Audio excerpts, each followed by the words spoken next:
Andy, welcome to Portugal, although you are remotely speaking, of course. I'm sorry for the delay, but we Portuguese need at least an hour to have lunch. I'm really sorry. No problem at all. I hope you had time to have your lunch also. Yes, and I wish I was there with you. Yeah, I guess the weather's much better there than it is in England. Yeah, and we ate bacalhau, codfish. Are you a fan of codfish, Andy? Oh, well, of course, fish and chips. Not the same, Andy, but anyway, the stage is yours. We are ready for your presentation. Okay, thank you very much for inviting me today. It's a real pleasure to be part of this activity. As mentioned, my name is Andy Marsh. I'm the Vice President of Production Engineering in Nissan Europe. So I'm responsible for the new models and the major projects that take place in the manufacturing side of the Nissan world in Europe.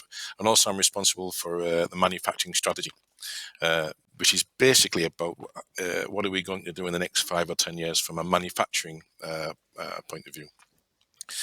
So what I wanted to talk to you about, one moment, my connection is lost.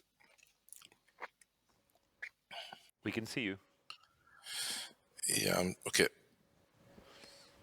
Good. I wanted to talk to you today about EV360, which is something that we announced around about 1 year ago here at the Sunderland plant. You probably will be familiar with Nissan's Ambition 2030. You can see our CEO and COO. This is a major announcement they made early this year, talking about our long-term vision for empowering mobility and beyond for a cleaner and safer, a more inclusive world. And they talk very much about electrification being at the heart of the center of the strategy, but also 3 kind of pillars of this strategy. Quickly, I'll talk about product and technologies, about the EV competitiveness, and about the ecosystem.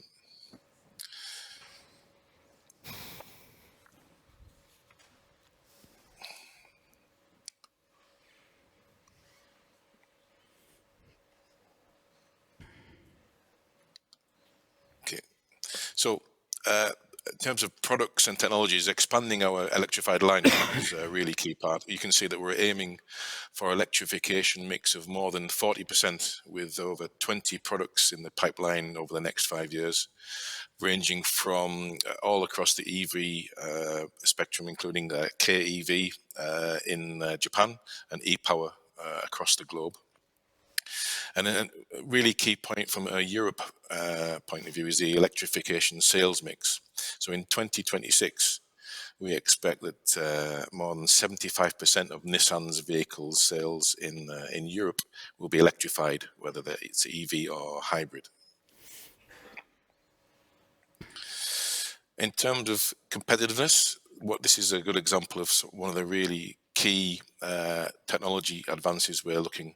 So at the moment, our technology is based around liquid lithium-ion batteries, and one of our activities is to reduce the cost of liquid lithium-ion batteries by more than 65% by 2028.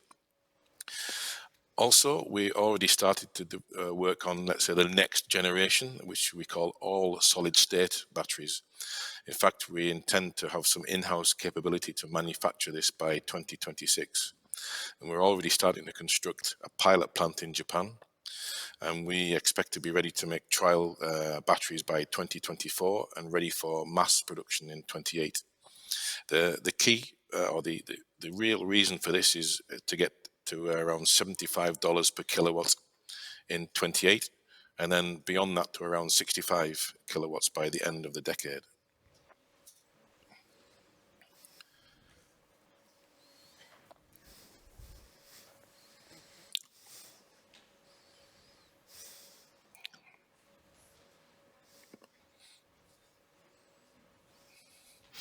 And then if we talk about ecosystem, moving beyond mobility, as a manufacturing guy, I spend most of my time worrying about making cars, but actually the business of Nissan is expanding much more now, and we are now looking much more at the ecosystem, which includes energy solutions, repurposing and remanufacturing of batteries, recycling, and then using that material again into our vehicle manufacturing.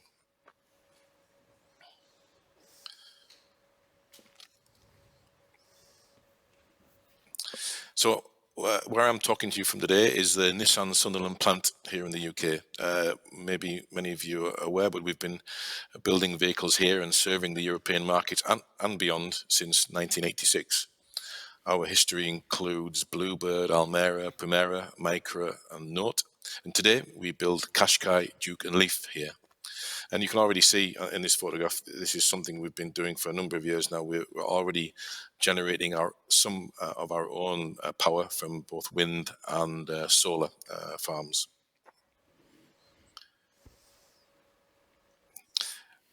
And what that means in terms of our announcement last year is that there are 3 pillars here.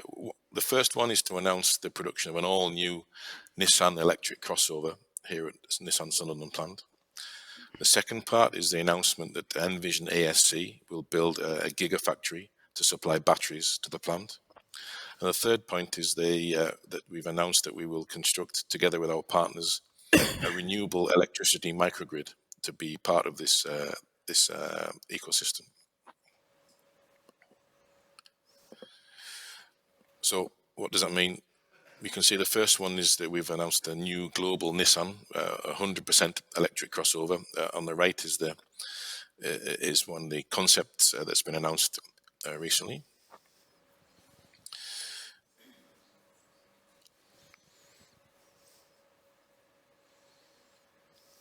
This is a sketch of the new Envision ASC gigafactory, which they are just starting construction. This will be able to supply up to 9 gigawatt hours of batteries for Nissan's production.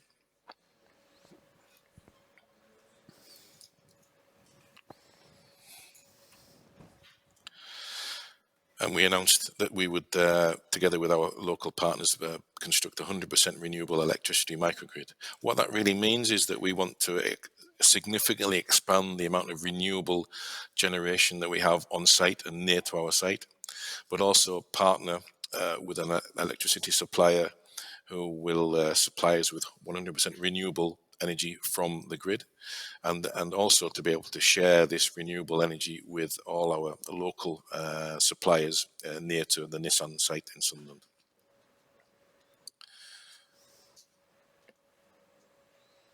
So a very quick summary. We already showed our chill out concept in Japan recently. This is our new Nissan EV crossover that we announced. The next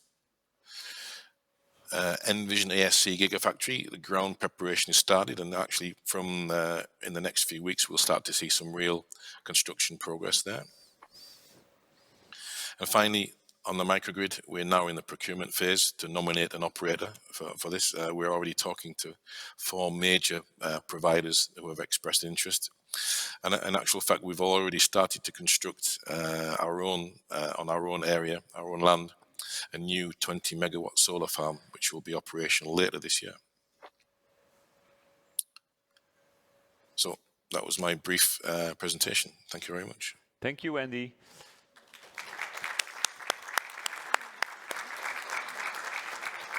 Andy, are you going to stay connected for some quick answers after this panel? Yeah, sure. Okay. So now listen very carefully to what Teresa Ponce de Leão has to say on her presentation. Olá, Teresa. O palco é todo seu. Obrigada. Isto é o... É o comando, é. comando. Não me pergunta a mim como é que funciona, que eu nunca... Ok, é o do meio. Mas a apresentação ainda não está. Okay. Já está. Muito bem, muito obrigada por este convite, à APV por estar aqui presente.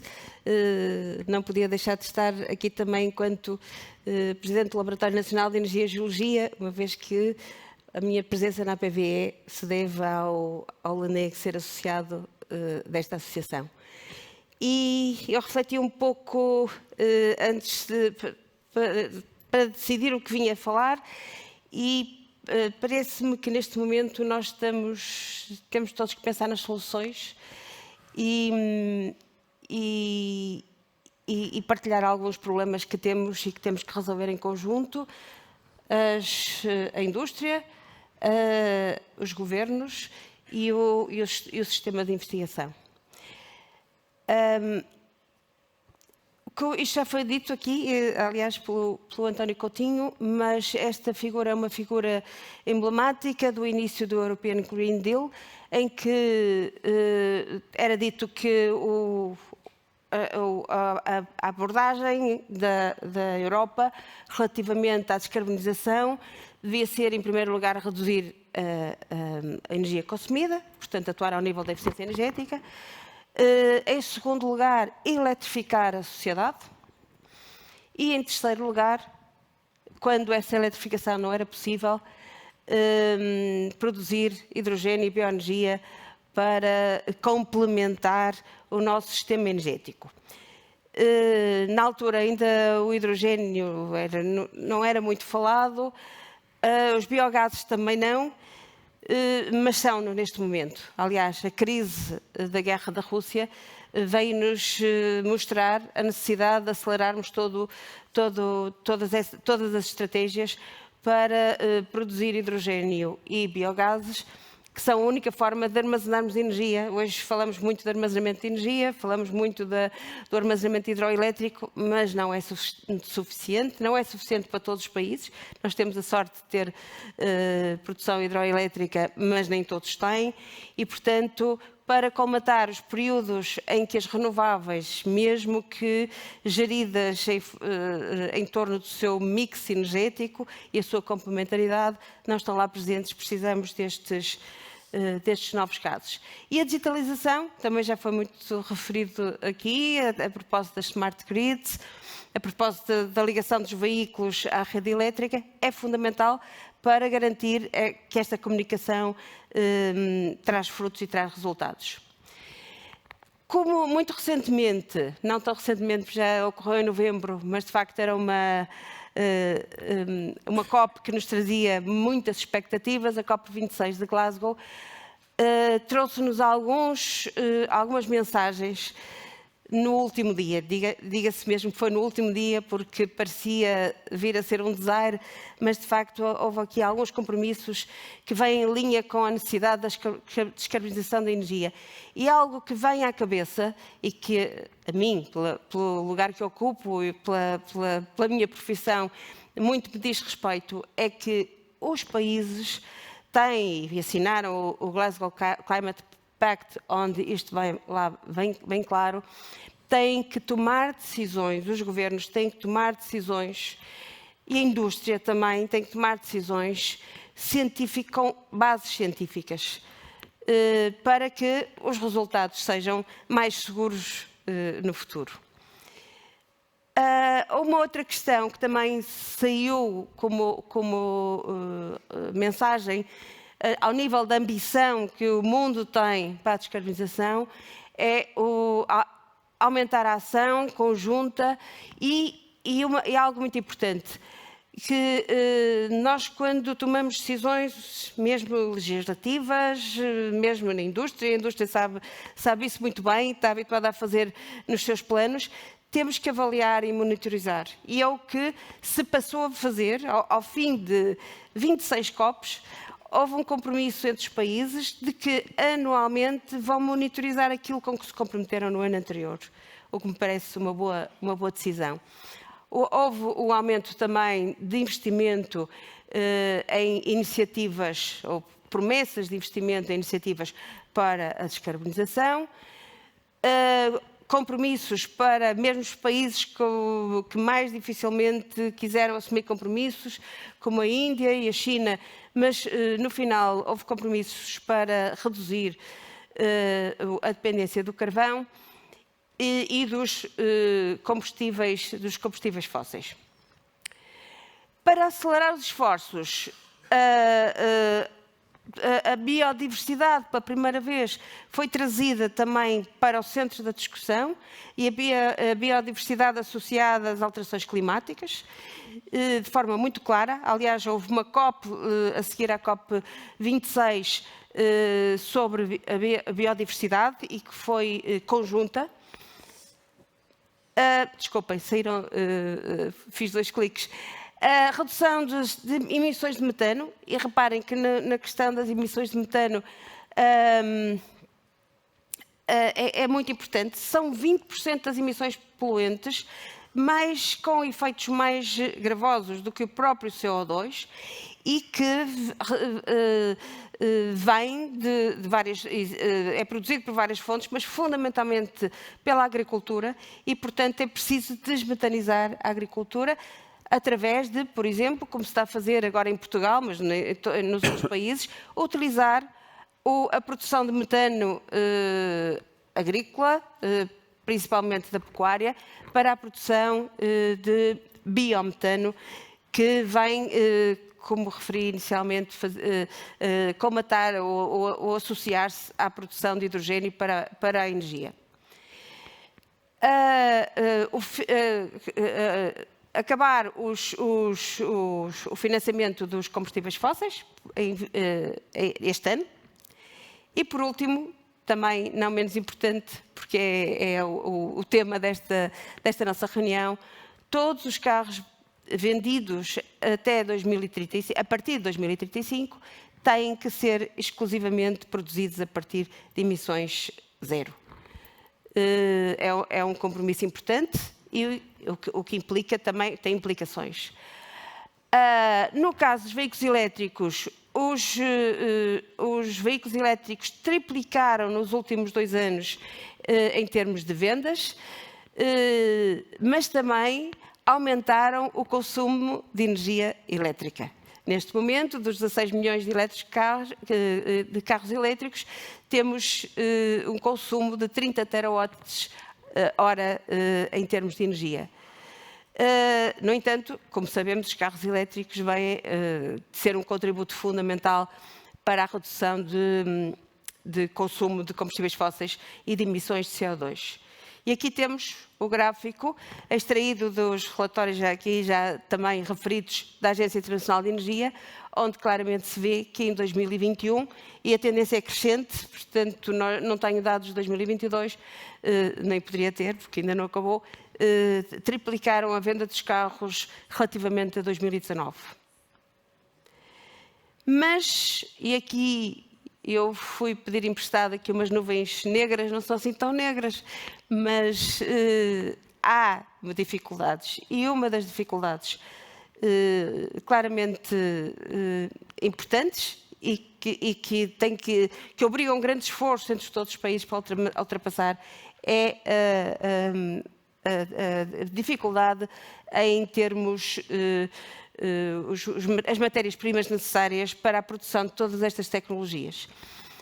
E não é por acaso que, pela primeira vez, no ano passado, a Agência Internacional de Energia se juntou, inclusive com os serviços geológicos europeus e dos países da OCDE, mas no caso concreto, com uma articulação importante com os serviços geológicos europeus para perceber o que é que se passa ao nível das matérias-primas e das matérias-primas críticas. E reparem, as expectativas do aumento solar, o que vimos hoje, precisamos de solar fotovoltaico, obrigam a uma necessidade crescente de matérias-primas que estão ali referidas e que muitas vezes vêm de locais de difícil diálogo no mundo. O mesmo acontece com a eólica. Também precisamos de matérias-primas para a produção dos equipamentos, para a produção dos controles, sistemas de controle, sensores, etc. E a dificuldade é idêntica. O hidrogênio veio trazer dificuldades acrescidas, porque o problema é o mesmo. Precisamos de matérias-primas para construir, se queremos produzir hidrogênio verde, dentro da cor do arco-íris das diferentes formas de produção do hidrogênio, mas é o verde que queremos e ele é produzido a partir de eletrolisadores, que têm a mesma fonte de matérias-primas, por exemplo, como os painéis fotovoltaicos. E necessitamos, e portanto, mais uma fonte que necessita, uma tecnologia que necessita de matérias-primas disponíveis. Os carregadores, que, como vimos hoje, estão numa tecnologicamente num desenvolvimento muito alargado, desde os carregadores menos inteligentes das nossas casas, até os carregadores lentos, médios, aos fast charging, que vão até 1 megawatt, para garantir o carregamento, por exemplo, de longo curso, de circulação nas autoestradas. Necessitam de matérias-primas, e ainda hoje ao almoço, falando com o meu amigo da e-charging, estão com enormes dificuldades de obter matérias-primas e com especulação nos preços.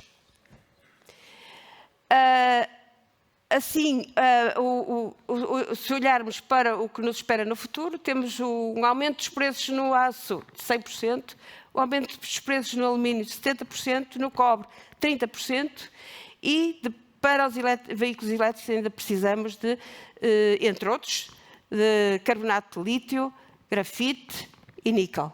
E que acrescem também nestas percentagens que aqui estão referidas.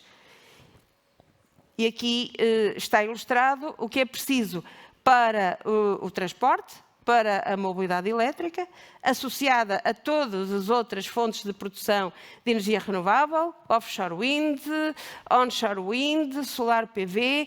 Eu não falei de outras tecnologias que não estão tão disseminadas, mas que também virão a ter um contributo importante no mix energético, como seja o solar concentrado, igualmente muito dependente de matérias-primas críticas, os investimentos em produções de geotermia, e este é o panorama que precisamos para que seja possível que o nosso futuro risonho para a descarbonização seja uma realidade. Então, o que é que... Estas não são recomendações minhas, são recomendações de relatórios produzidos pela Agência Internacional de Energia e pela IRENA. É preciso garantir que o investimento seja adequadamente diversificado nas diferentes formas de abastecimento. Portanto, temos de ser inteligentes ao assegurar, ao garantir que o investimento é feito com as orientações adequadas. Temos que promover a inovação tecnológica e o desenvolvimento tecnológico em toda a cadeia de valor. Não basta pegarmos em parcelas de cadeia de valor, temos que olhar para um processo desde que ele nasce até o fim de vida útil do processo, e temos que olhar para o valor acrescentado, ou o valor que podemos acrescentar em cada fatia, chamamos, entre aspas, desse mesmo processo. Temos que aumentar a capacidade de reciclagem, e ainda recentemente no nosso governo, dizia-me no outro dia o secretário de Estado, temos que ser capazes de acelerar a produção de energia a partir dos resíduos sólidos urbanos, por exemplo. É uma forma de aumentar a reciclagem, mas também a reciclagem é possível em toda a cadeia de valor. Ter ganhos parcelares de eficiência e reutilizar muitas vezes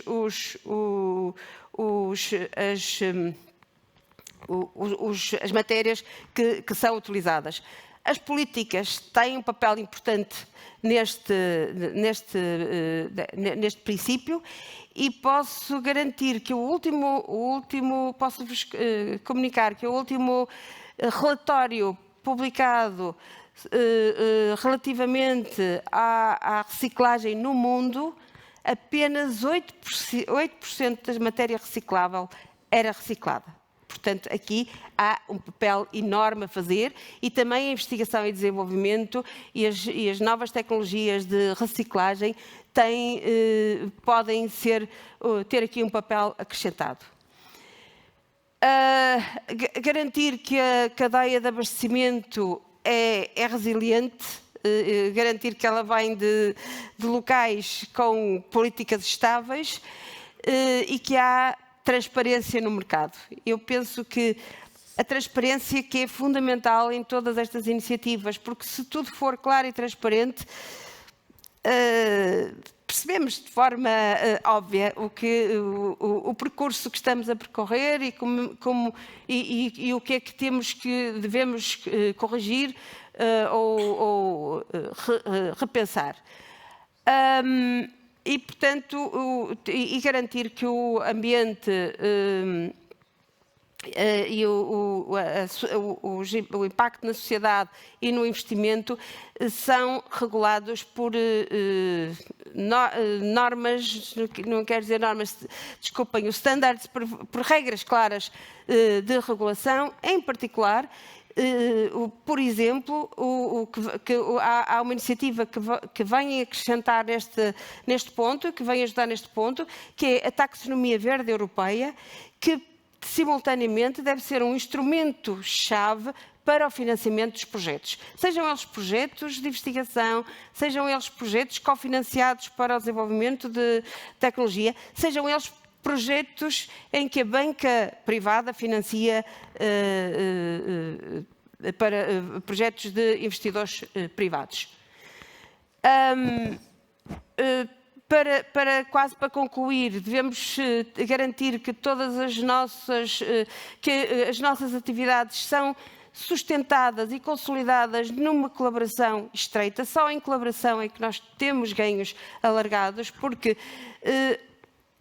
onde uns são bons, não somos bons em tudo e, portanto, se colaborarmos e ganharmos e aproveitarmos sinergias entre os diferentes setores e diferentes entidades, estamos a ter ganhos acrescidos. Apostar na informação e em dados, e reparem que dados é o que não nos falta neste momento, desde que eles não sejam atacados por hackers, mas garantir que haja segurança a esse nível, mas que a informação é fiável e transparente, que é regularmente reavaliada, que é amiga e promove a transferência de conhecimento e o aumento de capacidades do mercado de trabalho, aliás, como já foi aqui referido, é preciso que ganhemos, em função de todas estas evoluções tecnológicas, simultaneamente, pessoas, trabalhadores competentes para trabalhar e promover estas atividades, e aumentar o nosso empenho no desempenho social e ambiental da nossa sociedade. Aqui há alguns desafios, e eu saliento estes dois que estão a ver. A expansão da indústria das baterias vai criar muitas dificuldades no abastecimento da cadeia de abastecimento. E, portanto, isso aí, a investigação, estamos a falar de resultados de longo prazo. A investigação está a trabalhar em novos materiais para a produção destes tipos de equipamentos, materiais muitas vezes baseados em material orgânico, baseados em processos de reciclagem, mas demora tempo a chegar ao mercado e por outro lado, para que aumentemos, para que a mobilidade elétrica venha trazer um contributo acrescentado, temos que garantir uma boa cadeia de carregamento, porque é uma das bottlenecks de todo este processo. Se não tivermos um sistema de carregamento adequado, que muitos estão aqui a pensar, como vimos hoje, EDP, não conseguiremos ir rapidamente mais além.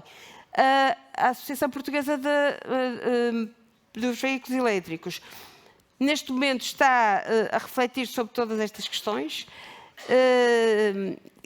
está a produzir um documento para entregar ao Governo, quer ao Governo tutela a mobilidade elétrica, quer ao Governo, no caso, tutela do LNEG, que é o Secretário de Estado do Ambiente e Energia, e todos os comentários, as chegas deste fórum altamente qualificado para o efeito, são bem-vindos para juntarmos nesse documento que queremos que venha a ser importante para as futuras políticas, que já vimos que precisam de ser agilizadas, simplificadas, facilitadas, mas tem que ser,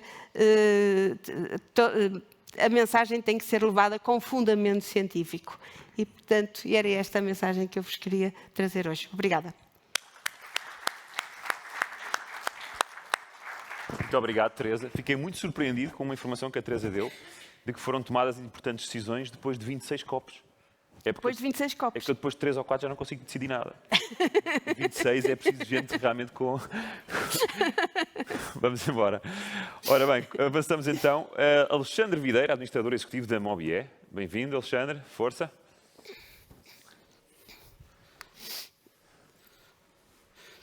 Ora, boa tarde a todos.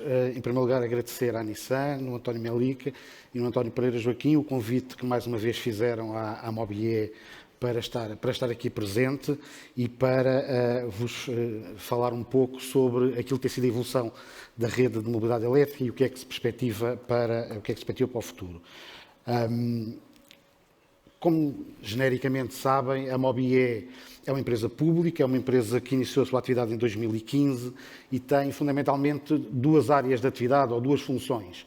A primeira é, no fundo, é uma entidade pública e, portanto, é um braço público para apoiar o desenvolvimento da mobilidade elétrica e o desenvolvimento de novos projetos que facilitem a transição para uma mobilidade mais sustentável. E, neste âmbito, eu gostava só de referir um conjunto de marcos que nós conseguimos atingir. Em primeiro lugar, nós conseguimos fazer a requalificação da rede e a transferência da operação dessa rede para os operadores privados e, portanto, aquilo que era a rede pública inicial, piloto, está neste momento em operação por vários operadores privados e, portanto, assegurando um nível de serviço cada vez melhor aos utilizadores. Estamos prestes a atingir um dos segundos objetivos claros que tínhamos, que era levar a mobilidade elétrica a todo o país. Ontem foi ligado mais um município, chamemos-lhe assim, ou seja, um posto de carregamento no município que ainda não tinha um posto de carregamento na rede pública e neste momento faltam 2 municípios. Portanto, dos 308 municípios de Portugal, continental, Açores e Madeira, faltam 2 municípios com postos de carregamento e, portanto, nas próximas semanas nós iremos atingir esse objetivo de chegar a todos os concelhos do país. E depois estamos neste momento a desenvolver 2 projetos de investimento que resultam de necessidades que nós fomos identificando e que as quais não são ainda apetecíveis economicamente para os operadores privados. E, portanto, é aí o papel da Mobié, que é tentar perceber onde é que há déficit, onde é que há a necessidade de infraestrutura e essa infraestrutura nessas localizações ainda não é suficientemente atrativa para os operadores privados e, portanto, garantindo a coesão territorial, garantindo uma equidade de acesso à mobilidade elétrica, a Mobié tem vindo a fazer estes investimentos e, portanto, temos os 2 projetos dos 10 hubs de carregamentos e dos 12 ultra-rápidos que estamos a instalar nas principais capitais de distrito do interior, garantindo que qualquer utilizador de veículo elétrico pode circular pelo país inteiro e consegue carregar o seu carro de forma rápida. E depois temos também o nosso papel mais de promoção da mobilidade elétrica, é isso que também estamos aqui a fazer hoje e que fazemos em muitas destas iniciativas e o apoio ao Governo do ponto de vista legislativo e regulatório. E depois temos, portanto, todo este grupo de atividades que eu acabei de falar é, no fundo, o nosso papel enquanto entidade pública de apoio ao desenvolvimento da mobilidade sustentável e depois temos o outro papel que nós desempenhamos e que foi, no fundo, a razão pela qual a Mobié nasceu, que é funcionar como entidade gestora da rede de mobilidade elétrica no âmbito de um conceito, de um modelo que Portugal desenvolveu, tem vindo a implementar, achamos nós, com sucesso e que, de alguma forma, é precisamente, ou está precisamente ligado àquilo que é o conceito deste painel, ou seja, uma integração inteligente. E é isso que nós, em Portugal, tentamos fazer. Ou seja, nós temos um modelo de mobilidade elétrica que é um pouco diferente daquilo que se passa no resto da Europa. Porquê? Porque nós temos uma integração, de facto, entre os agentes de mercado e também uma integração entre o setor da mobilidade elétrica e o setor elétrico. Temos aqui, a MOBIE é uma das entidades que é essencial para se fazer esta integração entre todas as entidades e também para fazer a integração com o setor elétrico, permitindo um conjunto de iniciativas, um conjunto de projetos, os quais eu irei falar a seguir, e que não seria tão simples de implementar noutros países onde o modelo é diferente. Portanto, como sabem, em Portugal nós temos os operadores de postos de carregamento, que no fundo disponibilizam a infraestrutura, temos os comercializadores de eletricidade para a mobilidade elétrica, no fundo as empresas que vendem energia para nós carregarmos os nossos veículos elétricos e nós, utilizadores, com qualquer contrato com um destes fornecedores de eletricidade para a mobilidade elétrica, podemos carregar em qualquer posto de carregamento do país, independentemente de quem é o operador. E isto é uma mais-valia, pensamos nós, para o país, porque facilita muito a vida dos utilizadores. E temos uma questão também adicional, que é nós podemos utilizar este carregamento ou esta forma de carregamento nos postos de carregamento que encontramos na via pública, nos postos de carregamento que encontramos em espaços privados de acesso público, como sejam centros comerciais, como sejam hotéis, restaurantes, por aí fora, ou como seja a nossa própria casa ou o nosso próprio escritório. Eu já vou falar um bocadinho melhor sobre esta solução à frente, porque é uma solução que está agora um bocadinho que estamos a tentar promover de forma mais ativa, mas isto resulta de facto de nós em Portugal termos uma integração e que nós pensamos que é uma integração inteligente. Aquilo que são para nós as grandes vantagens portuguesas é que nós temos um mercado perfeitamente regulado e que estão perfeitamente definidas quais são as funções do setor público e as funções do setor privado, em que aí temos de facto uma competição forte, e é isso que nós queremos promover, e depois temos obviamente as atividades públicas onde aí não temos a competição. Temos uma otimização, pensamos nós, dos recursos, porque nós conseguimos otimizar os investimentos que são feitos, uma vez que o utilizador pode carregar em qualquer uma das redes, muitas vezes permitindo que não exista duplicação de investimentos nos mesmos locais, o que obviamente para nós é uma vantagem do ponto de vista da gestão dos recursos, em especial dos recursos financeiros do país. Depois, a questão da experiência do utilizador, e que é aquilo que nós queremos dar aos utilizadores da mobilidade elétrica, e todo este sistema é suportado por uma plataforma tecnológica, e, portanto, é uma atividade que já nasce na digitalização, já nasce em processos desmaterializados. Como digo, Portugal teve o primeiro enquadramento regulatório em 2010. Nós somos provavelmente o primeiro país do mundo a ter este enquadramento regulatório. Na Europa tivemos uma diretiva em 2014 que dava um conjunto de orientações, dava um conjunto de guidelines, mais até do ponto de vista técnico, e está neste momento em discussão um pacote legislativo europeu que irá definir provavelmente um regulamento, portanto, ou seja, um regulamento que tem aplicação direta, pelo facto de ser regulamento, ele tem aplicação direta nos países, não precisa de ser transposto, e este processo de transposição da legislação europeia normalmente é um processo que demora bastante tempo, e isto faz com que, sendo ele um regulamento, tem aplicação direta e, portanto, acelera bastante todo este processo. Esse regulamento vai trazer para os países metas muito ambiciosas do ponto de vista do desenvolvimento das infraestruturas.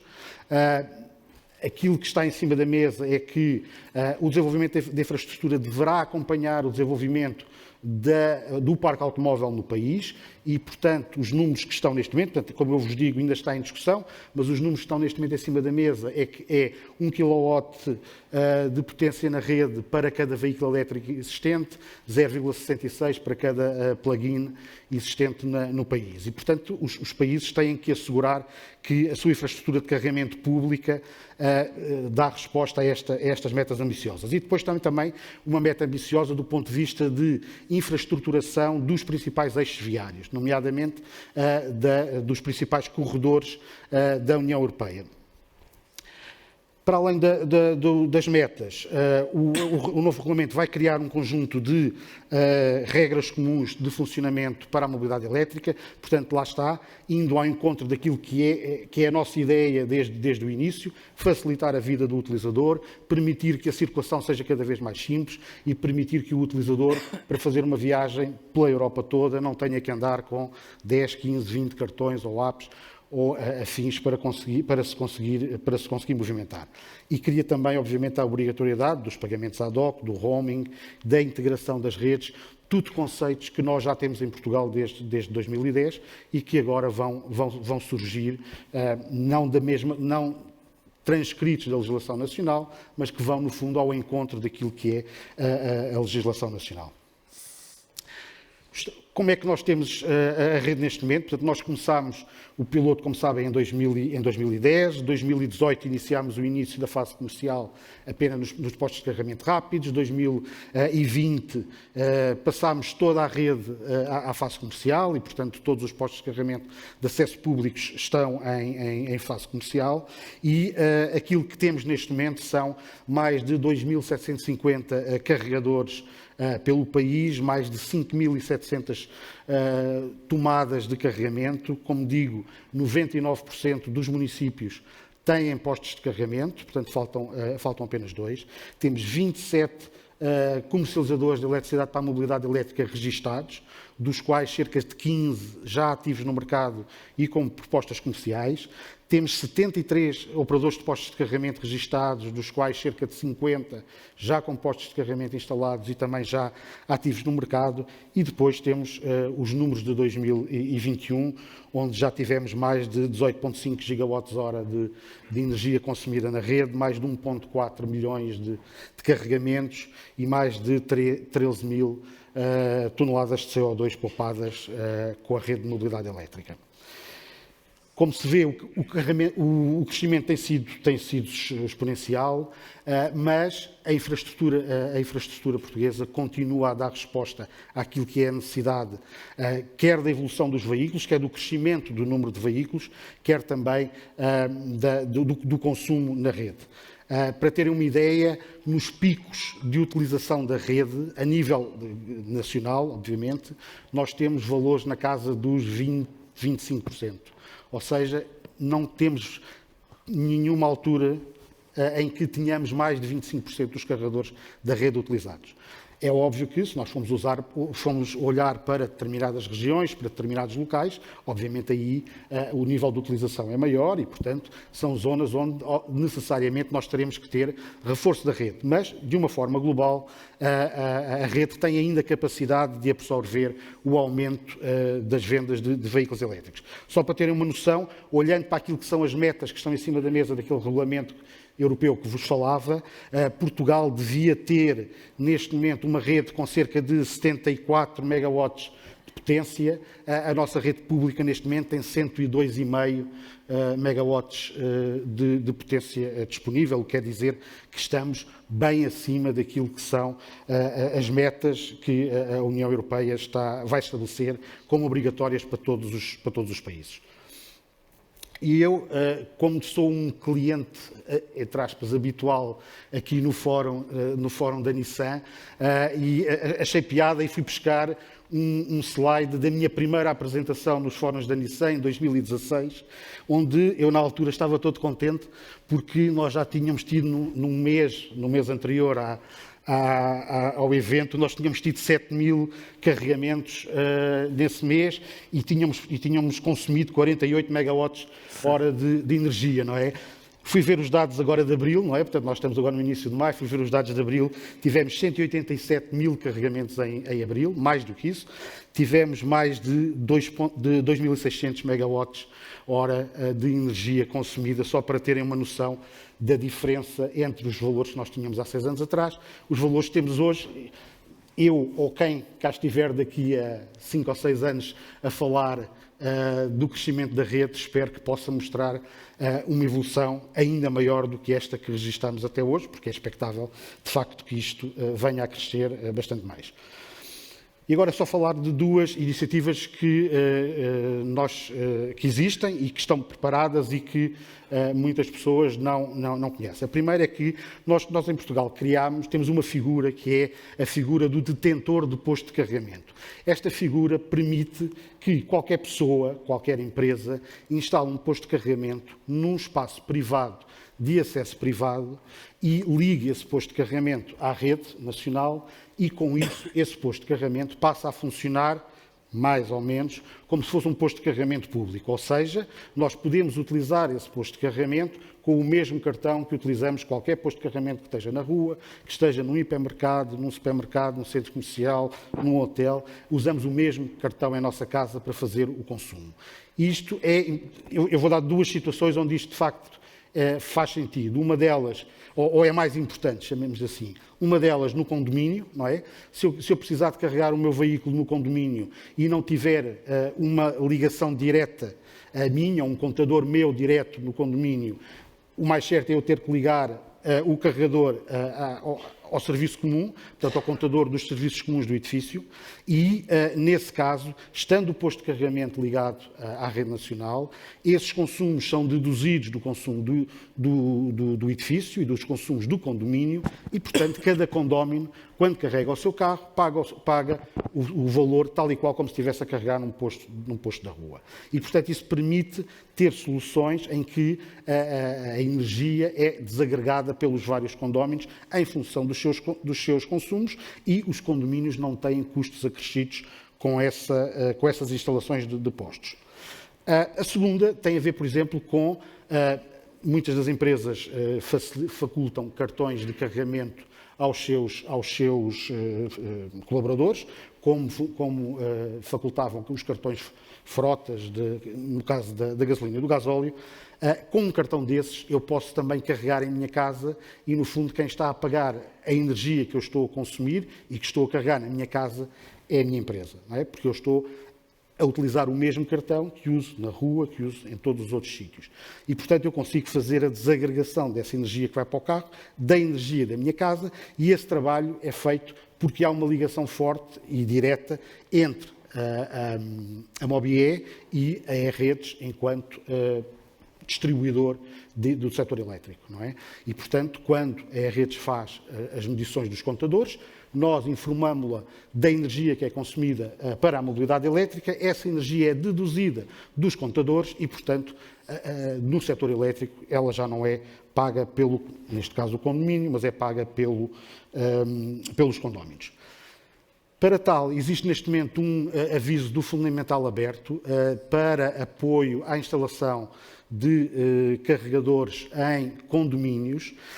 Este apoio que está aberto financia 80% do investimento até ao limite máximo de 800 euros para o posto de carregamento, mais 80% até ao limite máximo de 1.000 euros para a instalação do posto de carregamento.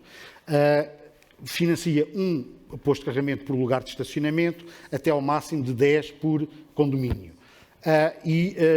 Para fazer esta instalação, portanto, o utilizador do veículo elétrico tem que se constituir como detentor de posto de carregamento e fazer a integração desse seu posto na rede nacional. Segunda iniciativa, e para terminar, e que também tem muito a ver com esta questão da integração, é um produto que nós lançámos, o Mobidata, que neste momento está disponível no nosso site de forma gratuita e que, no fundo, partilha com todos os agentes do mercado, com todos os utilizadores, com todos os interessados na mobilidade elétrica, informação em tempo real sobre a rede, sobre a disponibilidade da rede, a utilização, tem um conjunto de estatísticas, permite fazer análises por concelho, por distrito, por zona, e, portanto, é, no fundo, um primeiro passo para nós, de uma forma cada vez mais estruturada, disponibilizarmos informação, disponibilizarmos conhecimento aos utilizadores e à comunidade, para que também os agentes de mercado possam fazer as análises que entenderem para o desenvolvimento da sua atividade. E pronto, agradecer-vos e estarei, obviamente, disponível para as questões que quiserem a seguir. Muito obrigado, Alexandre. E parabéns pelo crescimento da rede MOBIE. É incrível realmente a evolução que isto tem tido, não é? E irá crescer muito mais, com certeza. Não se esqueçam de deixar as perguntas no site fórumdamobilidadeinteligente.pt, fórumdamobilidadeinteligente.pt, assim é que é. Daqui a pouco teremos então a oportunidade de as ver respondidas. Falta o Paulo Ferreira dos Santos, CEO da UbiRider. Não aplaudiram o Paulo, ele ficou triste. Muito boa tarde a todos. Antes de mais nada, queria agradecer à Nissan o convite e também, como ao António Sá da Costa, estou numa posição ingrata, que sou o último do evento e não quero correr o risco de ser ingrato, porque estando eu num evento de uma marca de automóveis, venho advogar a redução do número de automóveis. A UbiRider é uma startup de Porto. Eu tinha pedido este slide em riscas azuis e brancas, mas o designer que fez isto é benfiquista. Isto está aqui. Ok. Os dois maiores problemas que enfrentam neste momento as zonas urbanas, não só as cidades, muito também pelo fator demográfico, no princípio deste século, cerca de 40% da população mundial ou 45% viver em zonas urbanas e neste momento ser 60%, 65% e com tendência para crescer, são, por um lado, a poluição ou a necessidade de reduzir a poluição nas cidades. Acho que grande parte deste evento foi à volta disso. Como utilizar ou reduzir o fator de poluição na mobilidade. E a outra, que não foi aqui falada, mas que é um assunto não menos importante, que é a gestão do espaço. Qual é a diferença entre um carro elétrico ou um carro a diesel ou um carro a gasolina ou até um carro autónomo? É que todos são um carro e ocupam exatamente o mesmo espaço. E há uma mudança social de que todos temos direitos a ter um carro. As pessoas que andam de carro só andam de carro porque há uma grande parte das pessoas que não andam de carro, ou andam a pé ou andam de transportes públicos. E há até discussões se é democrático todo este investimento à volta do carro, em detrimento de todos os outros que não têm o carro.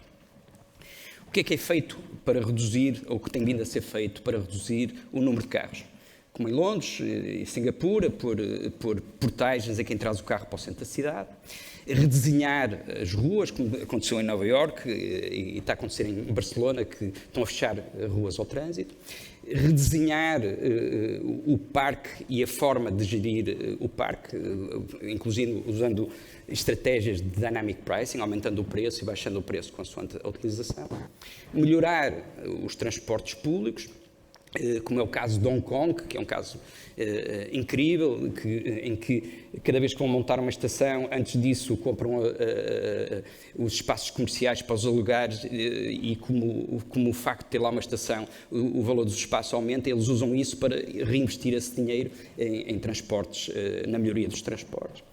Estratégias de park and ride, que eu pessoalmente advogo e que a UbiRider se foca muito, portanto, permitir que alguém que usa um carro, não use só um carro, use o carro onde ele é eficiente, por exemplo, nos subúrbios ou nas zonas menos densas, e depois ter um sítio para aparcar e usar outros meios de transporte, não indo para dentro das cidades com ocupar espaço.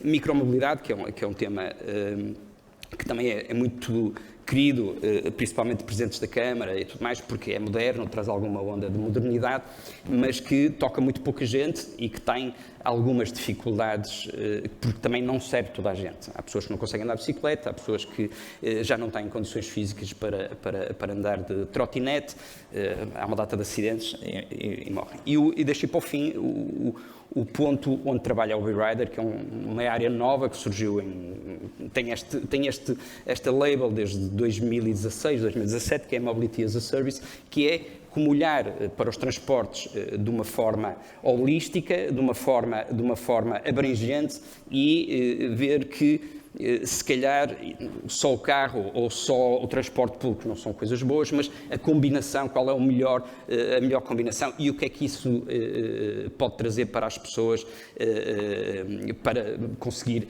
que elas não andem só de carro e passem a distribuir melhor por outros meios de transporte. Pronto, isto é o que tem sido feito nos últimos anos. Agora eu vou mostrar se isto na realidade tem sido eficaz. E parece que não. Este gráfico é do Eurostat, e se nós virmos que de 2010 a 2019, o número de pessoas que usam o carro, depois de milhões e de grande esforço, é praticamente o mesmo. Portanto, a maior parte das pessoas continua a usar o carro, as famílias continuam a pensar comprar mais um carro para o filho ou para a filha, e embora esta semântica e o dinheiro que se gastou, o impacto é praticamente nulo, como se pode ver. Aqui no estado de 2020 e 2021, aí sim reduziu-se a utilização do carro, mas foi por efeito da pandemia, porque estávamos todos confinados em casa. E, já agora, a pandemia, o grande efeito é que foi uma crise de mobilidade, ou seja, as pessoas não puderam sair, houve decréscimo económico, houve mudanças, mas também mostrou muito sobre a natureza humana. Quando foi necessário, mudamos todos rapidamente, porque houve um incentivo para mudar, não havia nada a discutir. O que é que nós fazemos e em que é que nós trabalhamos? Portanto, nós trabalhamos num layer digital, portanto, fazemos esta ligação entre o mundo físico, seja um carro, seja um autocarro, e trazemos para um nível digital e melhorar essencialmente a experiência. Uma das coisas que me incomoda muitas vezes nestas discussões é ver que temos ou gente da área económica ou gente da área das engenharias. Falta gente ali como o Pedro, designers, que venham para aqui dizer que a combinação entre um modelo de negócio e uma tecnologia pode ser muito melhor aproveitada se tiver alguém que tenha uma visão do utilizador e dos casos de uso, e isso vem dos designers. Eu estava a dizer ao Pedro, no Webrider, nós por cada 2 engenheiros contratamos um designer, porque traz uma grande eficiência e traz uma melhor qualidade do produto. Mas trabalhamos nisso, que é como é que pode ser mais fácil, porque nós achamos que a discussão está muito viciada pelo facto de que, por exemplo, aqui em Lisboa, eu tenho que ir para uma máquina comprar um passe, ou comprar um bilhete, agora já não é assim, porque a nossa app permite carregar através do telemóvel, passa a publicidade, e o que nos trouxe muitíssimos utilizadores. Só essa facilidade de eu poder carregar o passe no conforto da minha casa, em 5 dias trouxe-nos 35 mil utilizadores, e neste momento o número de passos que estamos a carregar mensais é absolutamente extraordinário.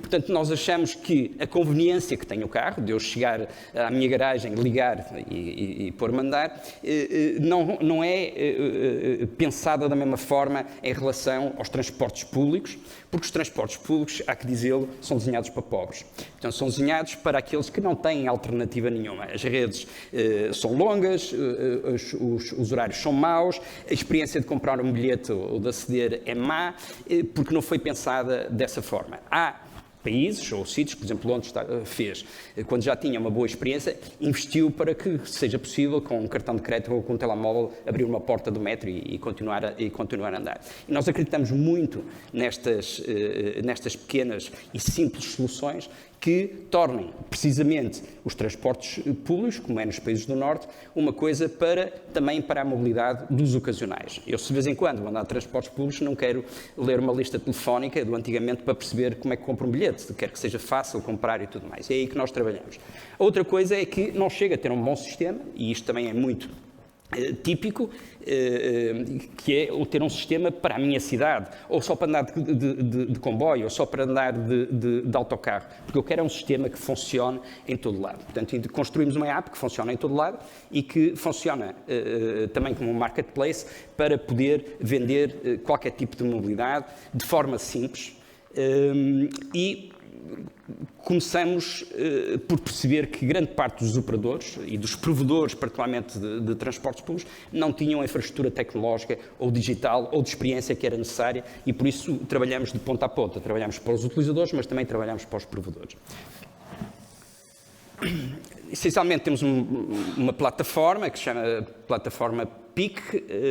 Há uma razão para o nome Peak, é uma homenagem a um senhor que se chama Frank Peak, que foi o primeiro CEO do metro de Londres e achou que a melhor forma de trazer as pessoas para os transportes públicos era precisamente através do design. Desenhou aquele mapa icónico que, de uma forma clara, percebe, qualquer pessoa sabe como é que há de chegar de um ponto ao outro, mas também as estações, a sinalética, tornou toda a semiótica tal forma que qualquer pessoa, mesmo que não sabe inglês, chega a Londres e consegue circular com grande facilidade, e isso inspirou-nos, porque é isso que nós tentamos fazer com outras armas, neste caso com armas digitais. E temos ferramentas para os operadores dos transportes públicos e para os utilizadores. E porquê é que começamos pelos transportes públicos? Porque entendemos que é aí que está a necessidade, é aí que vai haver a transformação. Nós achamos que os carros, os produtores de automóveis vão se defender deles menos, reduzindo aquela cota dos 80% que vai para os 60%, porque senão há cidades, como já está a acontecer, que vão proibir os carros de entrar lá dentro e, portanto, têm que se proteger deles mesmos, e são necessárias ferramentas destas que permitam a que as pessoas que não estão habituadas a andar de transportes públicos possam perceber como é que chegam do ponto A ao ponto B, pagar e andar. Basicamente é isso. Vou mostrar um pequeno vídeo de como funciona a plataforma.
O caso concreto que foi aqui mostrado é aqui de Lisboa. Portanto, o nosso primeiro cliente é Fertagos, que também tem uma operação de autocarros, que é a Sul Fertagos. Portanto, é possível neste momento comprar os bilhetes, abrir as portas da estação e andar.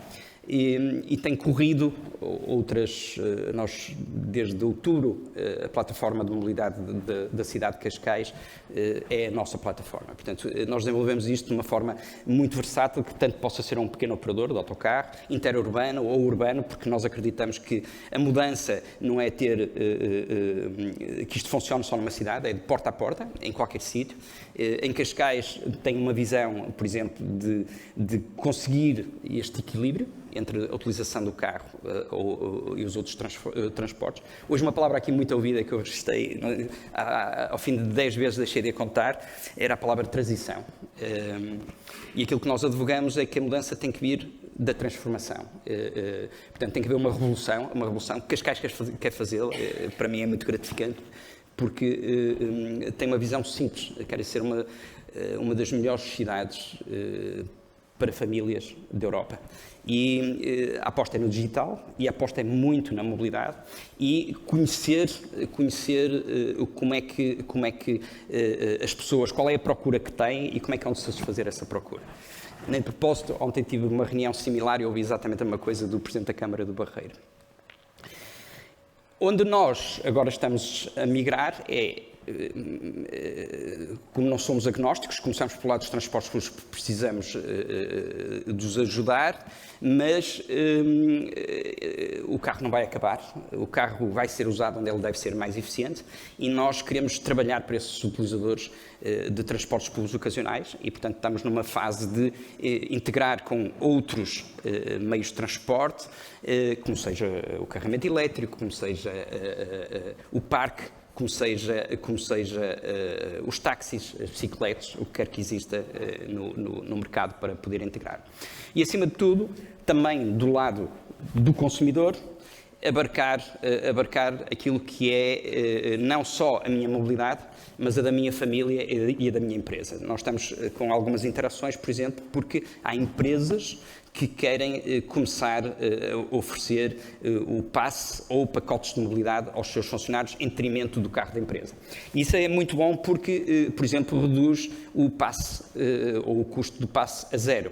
E reduz e tem uma contribuição efetiva, porque deixa de dar um carro para permitir que o funcionário possa usar outros meios de mobilidade, inclusive a partilhá-los com a sua família, o que é, não sei se vocês têm a noção, mas a segunda maior despesa a seguir à casa das famílias europeias é exatamente os transportes e a mobilidade. Portanto, reduzir esse custo tem um impacto na economia familiar. E, portanto, vou mostrar aqui qual é um pouco a nossa visão da integração do carro, ou dos serviços à volta do carro, com os transportes.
Nós, neste momento, temos 75 mil utilizadores.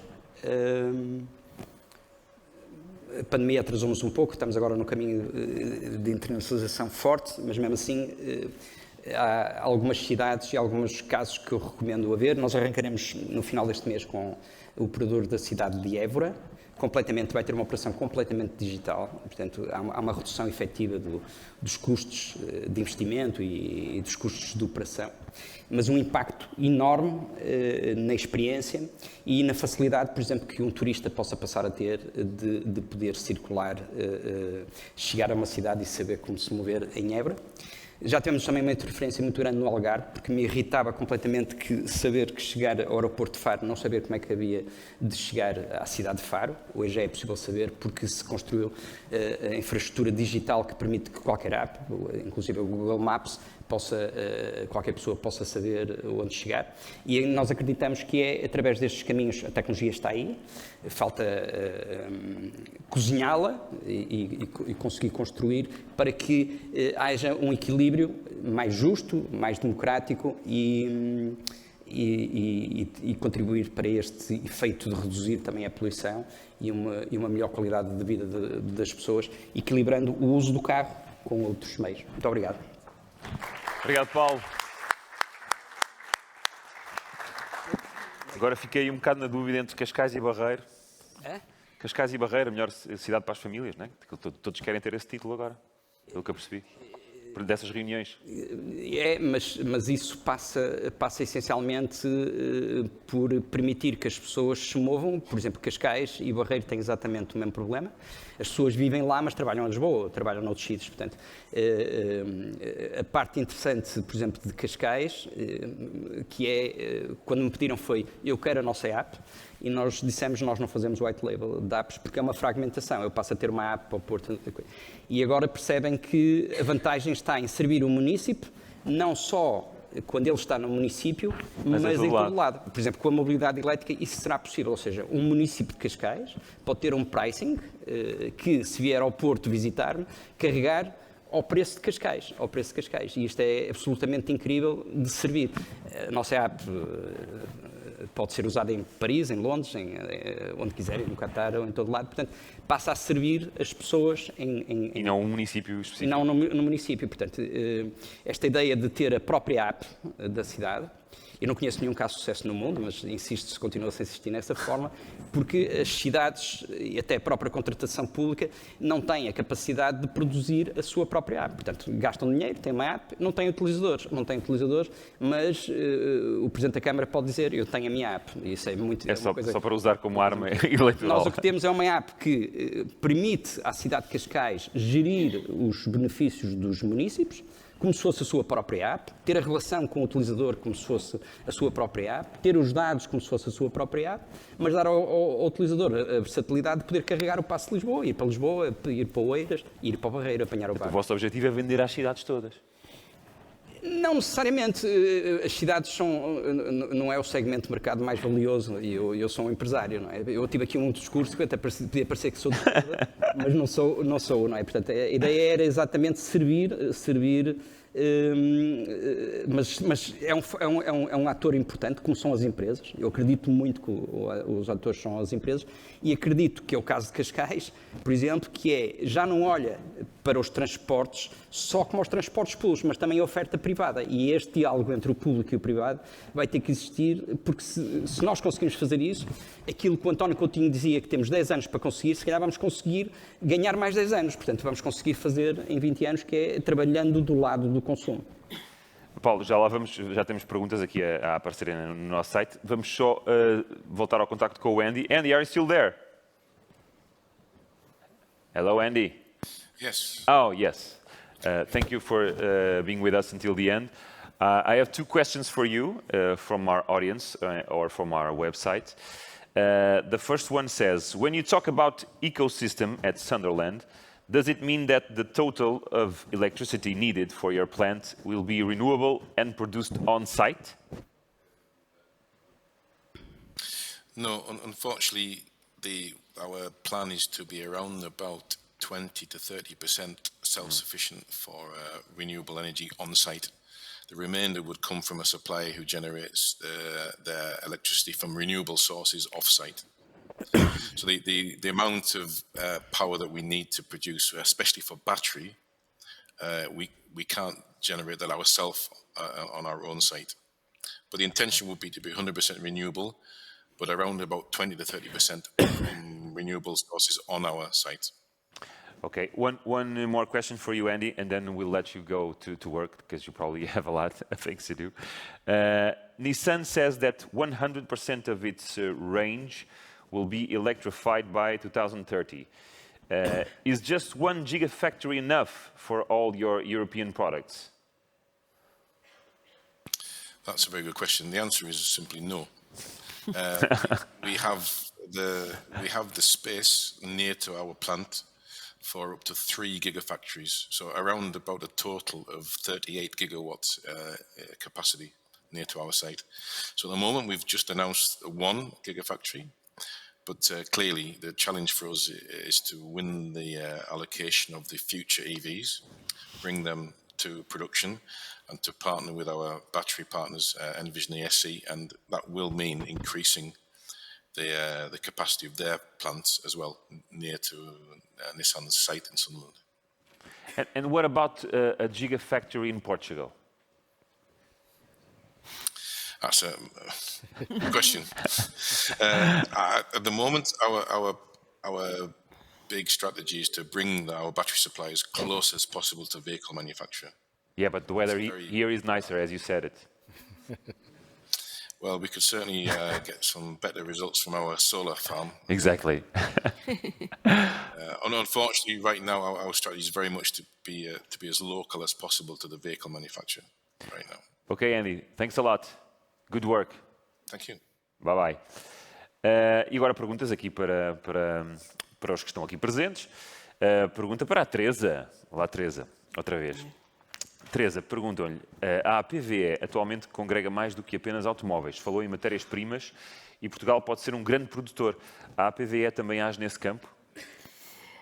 A APVE é a Associação Portuguesa dos Veículos Elétricos, incluindo também de propulsão elétrica, portanto, incluindo também os veículos com hidrogênio com bateria. Okay. Agora, a questão que a APVE preocupa-se com toda a cadeia de valor da mobilidade elétrica e daí preocupa-se também com a questão dos materiais para abastecimento da cadeia de valor. Muito bem, está respondido, acho que sim. Alexandre, o que é que está a ser feito para garantir que os OPC conseguem ter em tempo real informações de funcionamento e controle sobre os ativos instalados? Se é que está a ser feita alguma coisa. Não está. Não, isso está disponível, não está a ser feito. Está disponível já? Neste momento nós temos capacidade de que os OPCs se liguem connosco através de um determinado protocolo, está já disponível e, portanto, qualquer OPC que se ligue connosco através desse protocolo tem a capacidade de gestão própria dos seus ativos e tem informação sempre em tempo real sobre qualquer uma dos eventos que lhe acontecem na sua rede. Agora, eu depois de ouvir a apresentação do Alexandre e ouvi-o falar naqueles carregadores que depois podiam ser faturados a qualquer fornecedor de energia, para quem já tem carregadores em casa ou em edifícios, vai ter que os trocar. Isso implica Depende do carregador que lá tem. Se esse carregador tiver capacidade de comunicação com o exterior, e portanto aí pode-se ligar a nós. Mas não tem que ter um sítio onde identifica o cartão? Não é? Tem que ter, no fundo, um método de comunicação. Isso pode ser acoplado a um carregador já existente, é isso? É difícil. Então está-me a dar razão, vamos ter que comprar carregadores novos. Daí, quem já tem e não tem esta comunicação, se quiser utilizar esta funcionalidade, em princípio, se calhar terá que trocar o carregador. E será que estará a ser pensado um programa de trocas? É assim, nós aquilo que temos neste momento, o Portugal, não é? Aquilo que tem neste momento é um programa de apoio que foi lançado por Fundamental, é um programa experimental. A ideia é apoiar cerca de 250, se não me engano, candidaturas durante este ano de 2022. Foi lançado agora, é uma novidade, portanto vamos ver como é que os utilizadores de veículos elétricos reagem, como é que os condomínios reagem. A ideia também é obter mais informação e preparar um programa mais abrangente, mais forte para o próximo ano e eventualmente para os seguintes. Um dos principais receios de quem quer comprar um carro elétrico é chegar a um ponto de carregamento e ter que ficar à espera. Não é? O Alexandre disse-me que até agora só atingiram os 25%, não foi? No total da rede. No seu total. Portanto, não há risco de quem compra carro elétrico neste momento de ter esse problema? Há risco, ou seja, chegar a Portugal e ter um carregador em Portugal, aí não há risco nenhum. Agora, chegar a uma rua e estar lá um carregador que tem 2 tomadas e essas 2 tomadas estarem ocupadas, isso há risco. Para isso existe o nosso site, tem informação em tempo real de disponibilidade dos carregadores e também há outras aplicações que os próprios comercializadores de eletricidade para a mobilidade elétrica vão disponibilizando aos utilizadores, que têm também informação em tempo real, que nós fornecemos a todos os agentes de mercado, para que o utilizador tenha o máximo de informação possível para não lhe acontecer isso. Ou seja, saber que se eu vou para um sítio onde sei que estão lá 2 pessoas mais a vale ir para outro sítio logo, não é? O mais certo Às vezes é complicado quando estamos na autoestrada ou assim, mas estão a aumentar imenso o número de carregadores na autoestrada. Sim, os operadores têm vindo a reforçar um pouco as suas ilhas de carregamento nas autoestradas e eu espero que nos próximos tempos venham a reforçar ainda mais essas E com os carregamentos cada vez mais rápidos também, menos tempo as pessoas ficam ali a carregar. Acaba por ser quase o mesmo tempo do que encher o depósito de um carro a combustão no futuro próximo. Depende da capacidade dos carros. É preciso também ter muito cuidado com isto, que é os carregadores têm uma determinada capacidade, mas cada um dos carros também tem a sua capacidade de recepção de energia. E, portanto, muitas vezes nós temos que saber muito bem qual é a capacidade do nosso carro para carregar num carregador normal e num carregador rápido, para garantirmos que vamos utilizar o carregador mais adequado ao nosso carro. Porque pode acontecer, nós estamos a utilizar um carregador que tem uma potência muito alta e o nosso carro não consegue carregar aquela potência. E, portanto, nós eventualmente estaremos até a pagar mais, porque o preço é mais alto, porque é um carregador com uma potência muito alta, quando não necessitaríamos disso, porque estamos a carregar exatamente à mesma velocidade se estivéssemos num carregador mais fraquinho. Não fazia ideia. Eu, para mim, desde que aquilo encaixe, está a carregar. Não. É muito importante saber qual é a velocidade de carregamento no carregamento normal e no carregamento rápido. São 2 valores, nós temos isto na cabeça e depois já sabemos, olha, este tipo de carregador serve para mim, este tipo de carregador não serve. Devia vir com um autocolante, logo claro. Ou um código de cores, qualquer coisa. A União Europeia está a tratar disso, que é no fundo ter um conjunto de labels que seja mais fácil para toda a gente perceber isso. Para o Paulo, temos aqui 2 perguntas com algumas siglas, que depois peço ajuda para o Paulo para decifrar. Para quando uma parceria com a TML? Certo, TML, os Transportes Metropolitanos de Lisboa. Claro, eu sabia, era para ver se faltava aqui. E na sequência desta pergunta, se é possível utilizar ou fazer um retrofit da infraestrutura de RFID, RFID da Carris, ID. Exatamente, de forma a poder utilizar o sistema de pagamento da UBI Rider. Eu tenho que pensar nessa resposta, porque posso vir a ser impedido de trabalhar em Lisboa. Os TML são a entidade que gera os transportes da área metropolitana de Lisboa. Como no Porto, são os TIP, que são os transportes intermodais do Porto. Basicamente, o que eles permitem é fazer uma bilhética comum. Eu tenho o cartão navegante ou o passe e posso andar em Cascais, ou em Lisboa, ou no Barreiro e usar o mesmo cartão. Há uma aposta que foi copiada há uns anos atrás, daquilo que se fez em Londres, com o Oyster e tudo mais. E agora houve um novo concurso público que arrancou em fevereiro de 2020. A seguir houve a pandemia, foi suspenso. E entendendo-se que os paradigmas iam mudar, haveria aí uma grande oportunidade de se ter mudado o paradigma. Mas não se mudou e, portanto, continua-se a usar os cartões, que têm também outra sigla, que é o Closed Loop, que é o cartão navegante, que é um cartão onde toda a informação, quando eu renovo um passe, fica no cartão, porque a infraestrutura é ignorante. Portanto, não sabe, só sabe quando eu mostro o cartão que se vê. Que é fácil de perceber. Se eu quiser aumentar o plafond do meu cartão de crédito, ligo ao meu gestor de conta, entendo-me com ele e no minuto não preciso ir com o cartão ao banco para aumentar o plafond. Portanto, essa foi a aposta de manter, quando agora todos os sistemas estão a mudar para aquilo que também fez Londres, que são os contactless, que é eu chegar com o cartão de crédito, encostar o meu cartão, porque isso custa ao sistema só 20% do custo de um cartão como o cartão navegante. Portanto, nós, durante a pandemia, aquilo que fizemos foi usar uma API dos TML que tinha sido desenvolvida para outra coisa qualquer e permitir esta pequena simplificação que é uma grande simplificação de as pessoas, em vez de terem que uma máquina multibanco, ou uma bilheteira, ou uma máquina a carregar o passe, podê-lo somente fazer encostando a um telemóvel. Foi um sucesso. Portanto, aquilo que nós quisemos foi aprofundar com os TML esse caminho. Por exemplo, existe um tarifário que é muito interessante para as famílias, que é o Passe Família, que faz, por exemplo, com um casal com 2 filhos, se o pai e a mãe pagarem o passe, os filhos não pagam. Com este sistema que está, é um flop, porque tem que praticamente ir a família toda à bilheteira na mesma hora. Com um sistema como o nosso, eu posso entregar virtualmente, claro. O miúdo encosta o cartão e pode andar. Portanto, nós queríamos aprofundar esta conversa, mas ela, segundo a última conversa que tive com os TML, ficou um pouco parada, porque os TML vão lançar a sua própria app. E eu garanto aqui que vai ser um fracasso. Se estiverem a ver, já sabem. Já ficam a saber, e podem dizer que foi eu que disse. Porque fazer uma app é muito mais complexo, o Pedro é designer, do que simplesmente pô-la a funcionar. Portanto, os utilizadores são chatos, estão sempre a mudar. Portanto, isto não se compadece com a contratação pública, que é, não funcionou, pronto, então vai fazer um novo concurso público para alterar a app. Portanto, não há nenhuma app que vá funcionar, e a de Lisboa não vai fazer o milagre de ser a exceção. E, portanto, aquilo que nós gostávamos era uma estratégia tipo Londres, em que se abrisse ao WeRider e a todas as outras que possam vir para aqui e apresentar soluções e competir para que os utilizadores de Lisboa possam ter a melhor experiência, que é o que acontece em Londres. Londres não tem uma app própria, tem uma API em que dá os dados a todos. Portanto, tem 600 apps, cobre, a última vez que eu vi, 47% das pessoas que andam em Londres usam algum tipo de app, e eles têm os dados todos, e custou ao erário público zero. Pronto, que é a vantagem. Portanto, esse é o aspecto. Em relação à segunda pergunta, que era aquilo que nós gostaríamos de fazer, que era permitir que eu, com o telemóvel, interagisse com a infraestrutura, abrir a porta do metro e tudo mais.